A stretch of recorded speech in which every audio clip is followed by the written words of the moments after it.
ন্যাক্রোনমিকন ধরনের নিষিদ্ধ কালো জাদুর বই নিয়ে গ্রামের মানুষ অনেক গল্প বলতো, কিন্তু শহর থেকে আসা ইমরান এসব বিশ্বাস করতো না।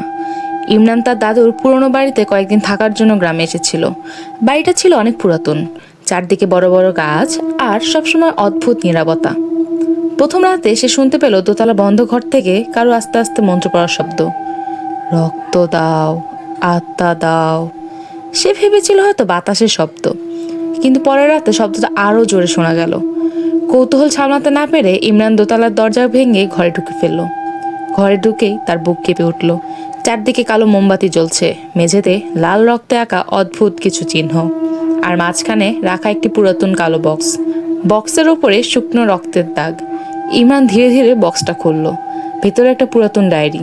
ডায়েরির প্রথম পাতায় লেখা ছিল, এই মন্ত্র কখনো পূর্ণ করবে না, একবার শুরু করলে আত্মা না দেওয়া পর্যন্ত শেষ হবে না। ডায়েরিটা ছিল তার দাদার। ইমরান অবাক হয়ে পড়তে লাগলো। সেখানে লেখা ছিল,